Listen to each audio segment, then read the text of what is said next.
ఓర్పు.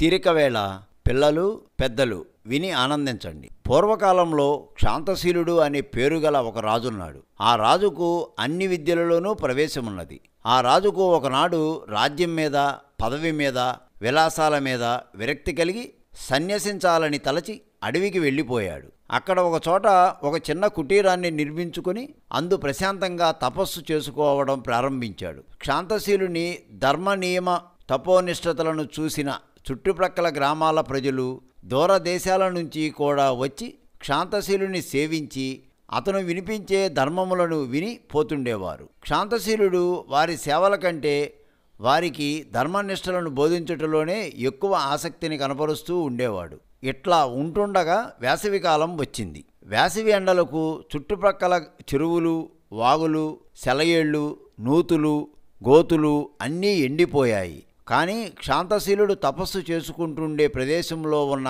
కొలను మాత్రం ఎండిపోకుండా నిర్మలమైన నీటితో నిండి ఉంది. ఒక రోజున దూరదేశం నుండి ఒక రాజుగారు తన రాణులతో సహా వనవిహారం చేస్తూ క్షాంతశీలుని ఆశ్రమానికి వచ్చాడు. రాజు రాణులతో పాటు కొంతసేపు వినోద విహారం చేశాడక్కడ. కొలనులో జలక్రీడలాడారు. అలసిపోయి తరువాత తమ తమ గుడారాలలో విశ్రమించారు. రాజుగారు నిద్రపోయారు. కానీ రాణులకు మాత్రం నిద్ర పట్టలేదు. ఆ సుందరవనంలో ఇంకా విహరించాలి అని అనుకున్నారు. లేచి తమ చెలికత్తెలతో బయలుదేరారు. వారు అటూ ఇటూ తిరుగుతూ క్షాంతశీలుని కుటీరానికి వచ్చారు. క్షాంతశీలుడు వారిని చూశాడు. తన అలవాటు ప్రకారం వారికి కూడా ధర్మోపదేశం చేశాడు. రాణులు క్షాంతశీలుని తేరిపార చూశారు. అతని ముఖంలో జ్ఞానజ్యోతి వెలుగుతోంది. వారికి స్వతహాగా ఏర్పడిన విలాస విభ్రమాలను వదిలేసి వెంటనే క్షాంతశీలుని ముందు మోకరిల్లారు. వినయ విధేయతలతో చేతులు కట్టుకుని అతనికి ఎదురుగా కూర్చున్నారు వారంతాను. వారికిట్లా ధర్మబోధ చేశాడు క్షాంతశీలుడు. మానవుడు వివేకాన్ని వెతకాలి. మానవుడు జ్ఞానవంతుడు కావాలి. ఇంద్రియాలను స్వాధీనంలో ఉంచుకోవాలి. ధర్మాన్ని ఆచరించాలి. కాలానికి విషయలోలతలకు లొంగిపోకూడదు. చావును గురించి చింతించకూడదు.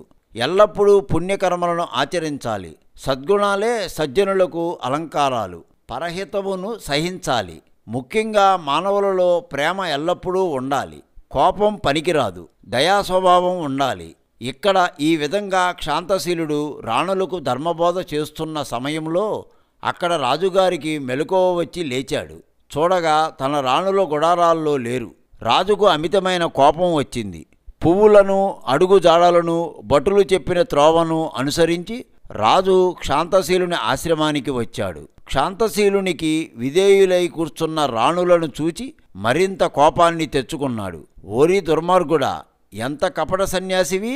నా రాణులను వశం చేసుకొని మరీ తపశ్శాలిలా బోధిస్తున్నావు అంటూ పరుష వాక్యాలు పలికాడు. రాజు హడావిడి చూసి రాణులు, ప్రభు, మీరు పొరబడుతున్నారు. ఈయనే క్షాంతశీలుడనే ఋషిరాజు, గొప్ప ధర్మనీతి విశారదుడు అన్నారు. కాదు, ఆ పేరుతో లోకుల్ని మోసగిస్తున్నాడు. ఆడవాళ్లను వశం చేసుకుంటున్నాడు. వీడి పని ఇప్పుడే తెలుస్తాను అంటూ ప్రక్కనున్న బడితను అందుకొని క్షాంతశీలుణ్ణి బాధబోయాడు రాజు. ప్రభు, సాహసం చేయకండి, తొందర పడకండి, పాపం చేయకండి. ఇతడు ఓర్పుకు పెట్టిన పేరు అన్నారు రాణులు. రాజు వినలేదు సరికదా, తన కరవాలాన్ని లాగి క్షాంతశీలుణ్ణి నరకబోయాడు. అప్పుడు క్షాంతశీలుడు చిరునగవుతో ఇలా అన్నాడు.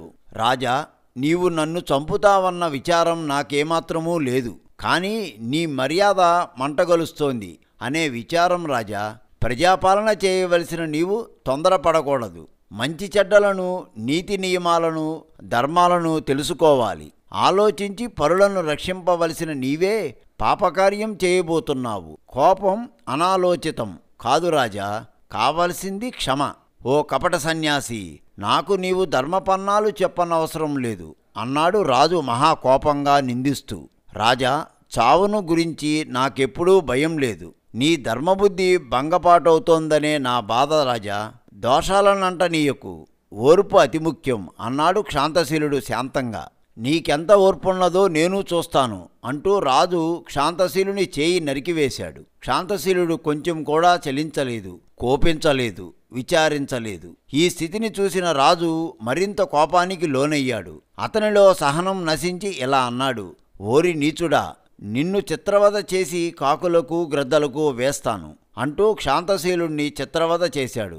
వెంటనే భూమి కంపించింది. రాజు చేసిన పాపభారాన్ని భూదేవి కూడా మోయలేకపోయింది. కంపించిన భూమిలోకి రాజు పడబోయాడు.